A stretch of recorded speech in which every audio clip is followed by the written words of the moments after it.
character, there are times I'm actually writing and crying at the same time. Because as a writer, each one of your characters is like your own children.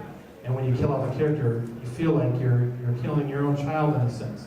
So when you got this real depressing music, it really brings out your emotions. But when I really need to kill a real favorite hero of mine, and I want to drain out the best I can out of my writing, I always put on the Elephant Man soundtrack. Have you ever seen Elephant Man at all? When he passes away at the end of the movie, I'm sorry, I'm not giving anything up. The movie's like 30 years old, so no spoilers. But there's a song called Adagio for Strings by Samuel Barber, who was, who wrote the piece. And that song was actually in the end of Platoon as well. If you've seen the movie Platoon, when Charlie Sheen is taken off in the helicopter, that music is so dramatic. 10 seconds in, I'm already crying. And there are times where I'm writing, I can't even see my screen, okay? But when you're writing, you get emotional because you've put yourself in that world. When I have the headphones on and I'm writing, I've had people come up to me, touch my shoulder, and I jump completely back because I'm so involved, I don't even know what's going on around me. That's how involved you get. So, in regards to that, self-publishing is a good way to go. One thing I do not recommend, okay? And I know a lot of people have come up to me and asked me about this. There was an article in Entertainment Weekly, if you guys ever read that magazine. It's about a year ago, I want to say, there was a writer who wrote a story, threw it up on Amazon.com. He posted it for 99 cents. Okay? Well, the whole article was about he became a millionaire by putting up a 99-cent book on Amazon. And you're thinking, well, how did he sell all those copies? Well, I'll tell you, when people are on Amazon or they're looking for books online, here's the mindset. And this might sound familiar to you. You're looking for a good read, let's say thriller genre. You look at titles, good titles attract people. A good cover attracts people. But what also attracts people? 99 cents, right? Especially with technology, you download these books within seconds to your tablet, your computer, whatever device you have. It looks interesting, title's interesting, cover looks great. It's 99 cents. If I don't like it, it's only 99 cents. I'm not losing anything. It's less than a buck. You know how many people thought that? Over 1 million people, because the guy became a millionaire. But I speak out against that because that doesn't happen to everybody. It doesn't. That was just something that just happened to him, and that's why he got on the cover of Entertainment Weekly. But the whole Amazon thing, look, all my books are on download. You can download my book, and I think actually my book, the new one I have now, is actually something that the industry is doing where it's a credit card, okay? You ever go into Starbucks and you're paying for your drink or your food, you see like these iTunes music cards and these little gift cards you can buy. Well, now what they're doing is they're having book cards, okay? And they're the size of, like a credit card.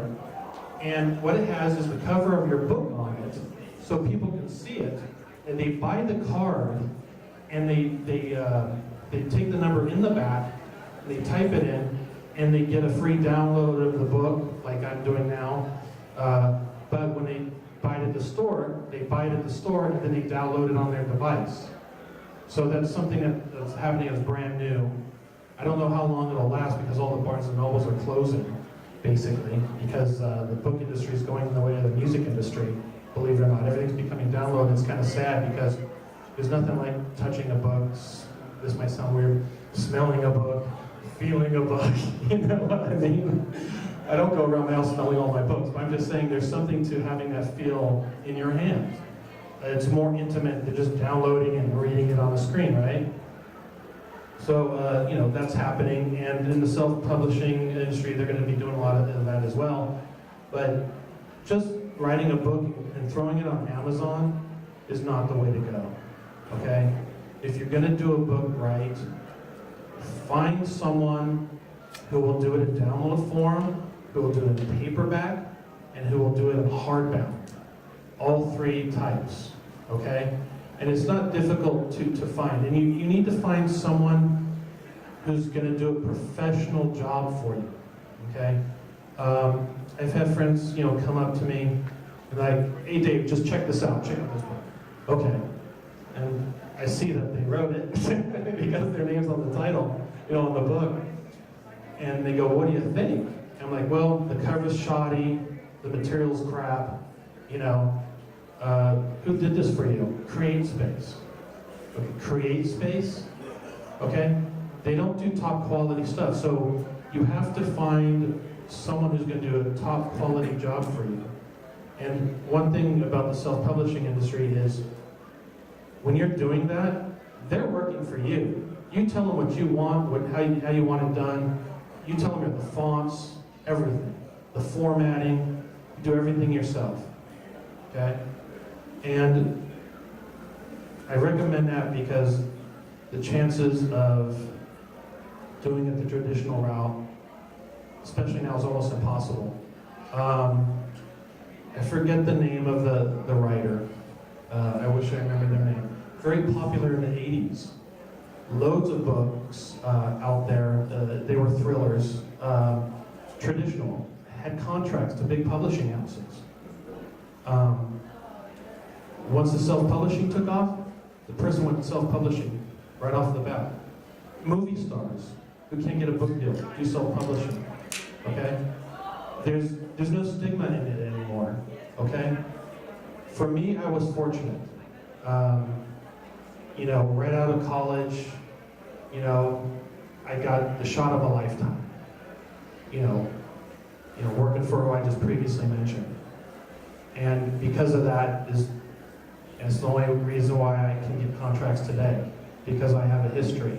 But for new people getting into it, don't let the industry scare you. Don't let them push you around. Because now the writer is in complete control, of the industry. Now you're the boss. You don't know how many publishing agents are out there on unemployment lines. Because, especially if you're writing your first book, you don't need an agent. Okay? You don't need an agent. All you really need, to be perfectly honest with you, if you can't do it yourself, is a good public relations person.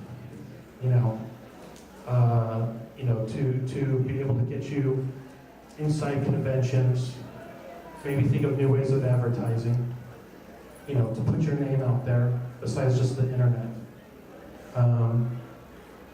So anyways, what I'm saying is if you want to do it, just do it. Don't let anybody stop you. Don't let when I was 10 and I told my dad I wanted to write a book, he said, yeah, right. Think of getting a real job. That's the same dad who told me when I was 6, I went to him and said, I want to go to the Kiss concert. He said, no, you're crazy. So he never said yes to me much. Okay? But don't take no for an answer. And just do things the way you want to do. That's the secret of the writing of the 21st century. Right now you can do whatever you want to do. I go to the conventions, I speak to a lot of artists. You know how many artists out there are writing and drawing their own stuff and publishing their own comic books? Are they doing it for Marvel? No. DC? No. Image, which is pretty darn good? No. They're doing it themselves. All you need is a computer. Okay? And what do? They go to the conventions. And that's how they earn their living. So it depends on, what you want to do. But today with the technology, if you want to do it, you can just do it. No one can say no to you at all. In regards to me, in regards to fantasy writing, sci-fi as well. Fantasy, because of Harry Potter, because of Lord of the Rings, major motion pictures has brought the genre back into the mainstream. Because before Dungeons and Dragons, there wasn't a whole lot of fantasy out there, and because of Lord of the Rings and Harry Potter, it's now one of the top genres that people read. So movies make a big impact on that as well. And if you're an artist or a writer for the first time with a book, here's what I suggest, okay? This is how you put yourself in, connected to the movie. For example, Hobbit comes out around Christmas time, right? You have a megaplex. Within 5 miles of your house, I'm sure everyone has a megaplex near them, unless you're living in the mountains somewhere, right? And there are people who do. Well, what do you do on that midnight showing on a Thursday for The Hobbit? When people are going in line, they're watching the movie, you're spending your time in the parking lot putting up flyers on the cars. And people say, "Oh, The Hobbit was awesome. Oh, I love The Hobbit. I can't wait for the second one to come out. This is amazing. Hey, look at this flyer. Hey, the dragon of whatever, or, you know, hey, this sounds pretty good. I'm totally into fantasy now. I just saw The Hobbit. I'm going to get it as soon as I get home," or whatever. It works. I'm telling you. So you just throw yourself out there, and that's how you connect yourself, you know, with the movies. And in fantasy and sci-fi, it's easy because, you know, a lot of the creatures like goblins and what have you, they're now public domain. Nobody owns rights to those. I mean, if you have a goblin character, it's not some guy who's going to go out there and sue you and say, "Oh, I created goblins, I'm suing you." You know, they're all mainstream. So where you have Lord of the Rings and you have Narnia and all these different movies who use the same type of characters that you have, just insert yourself into it. You know, there are a lot of times, like on Facebook. This is what I do when my book comes out. My book has its own page. That helps because what happens is, how many people have a Facebook page and they're like, "Oh, I like the Grapes of Wrath." So they press like on the Grapes of Wrath, and on your page, when your friends or whoever goes on your page, it says books. His favorite books are Grapes of Wrath, whatever, right? And it shows all your favorite books. Well, if you create your own Facebook page, you get people to like that Facebook page. Every time someone goes onto their page, they see that your book is one of their favorite books. That's all free advertising. You see? And then they're going to be like, "Well, my friend likes that book. I'm going to check it out." Then that's how you get noticed in that way. So inserting yourself in movies in that way is perfect. Where I see the industry going is it's going to be all electronic. Unfortunately, because I'm more traditional. Even my writing is very traditional. Very much like Tolkien and Lewis. But it's going in the way of music. I don't know how a lot of you people are, but I'm 43, so growing up in the 80s, within a 5-mile radius, just about every mile, there was a bookstore. 5 miles, you had not a bookstore, but a record store. So you had, you know, vinyl records at the time. All these record stores. Well, it's the same way with books. In San Jose, there's only 2 Barnes & Noble bookstores in San Jose. 3, sorry. And another one's going to close. My favorite one, they closed down. Borders closed down. Borders is only in Australia now. They were actually an Australian company that spread it out, you know, into the States, but they're only in Australia now. Barnes & Noble, they're going to close down, but in 2 years, another 200 stores. Going away is the brick and mortar stores. You know, very much like music, where you have, you know, all these record stores. Okay, now you have 2 in San Jose, they're all used. So, but the best thing is, even though it's going digital, still get the paperback and the hardback done. There's a musician, Adam Ant. Who's ever heard of Adam Ant? Adam Ant's in the 80s. He still makes records. Yeah, he has CD. You can download his stuff on iTunes. He still produces vinyl records because he wants all formats. So that's a big suggestion to you. I apologize. I've just been told I have 5 minutes left. And the one thing bad about me is I just ramble and ramble and ramble and don't stop talking. So I've been up on stage before like 3 hours at one time. It's crazy, I know. But living in California, as you guys know, we just like to talk a lot. So I'll take some. So I'll take any questions if you guys have them. Yes. You mentioned that you thought people should get a PR person. How do you find a PR person?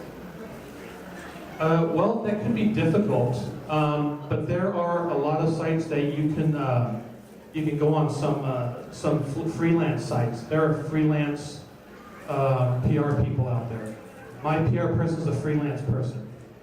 If you were to contact her, she could, probably drive you in the right direction as well. There are freelance PR people out there. It's all about finding the sites and just Google freelance public relations. They're all out there. Pretty much everyone is all freelance. Because, there's PR people working for Apple. They're doing all freelance on the side. Believe it. Yeah, absolutely. Yes.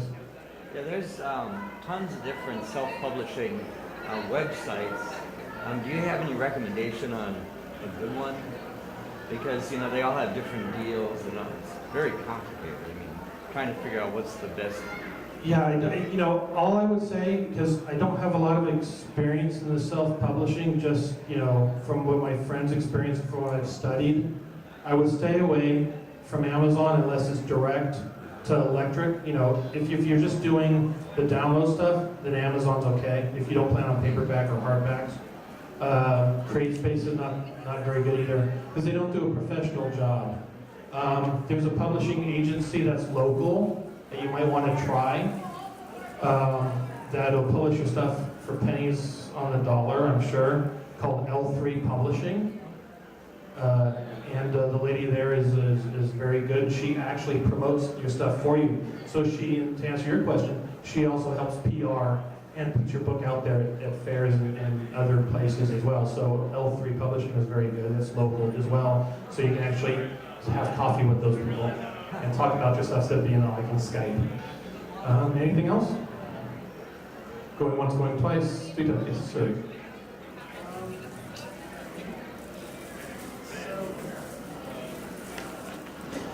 So it would be like good music for like doing stuff like breakup scenes and or Yeah, well, it depends. I'm big on movies. I grew up watching movies, Marx Brothers, Laurel and Hardy, I mean the whole genre of movies. Like I said, it was a battle scene. Like Lord of the Rings, depends if it's fantasy, if you're writing fantasy. Usually fantasy soundtracks do really well. If you're writing sci-fi, I'll tell you what, the best soundtrack out there for sci-fi is Oblivion. That soundtrack will rock your world, man. I was writing to that the other day. That's my latest fantasy book. And that just puts you in a whole other realm. So Oblivion is good too for that. and voice search.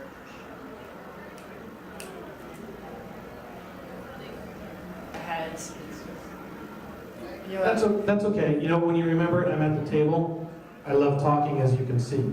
So just come up to me, man. It's all good. It's all good. So I just want to thank everyone for being so polite, kind, and generous with your time. And I hope that you can come and talk to me whenever you want. If you have any questions about writing, like me on Facebook, message me. I'm on Facebook 8 to 10 hours a day. It's like I keep it in the corner at all times. If something pops up, I'll answer you, no matter what. I'm on Facebook like 7 in the morning to like 11 at night sometimes, because I'm writing the whole time. So as I'm writing, I have on a little corner of my Facebook thing to know when messages come up, and I'll respond to you quickly. So anything that you have that you want to ask, any kind of connections you might want in regards to PR or any type of publishing or any advice or anything, I'm more than happy to answer any questions for you. But the secret is just like me on Facebook. All right, guys, thanks for your time, guys. You've been great. Thanks. See you out there.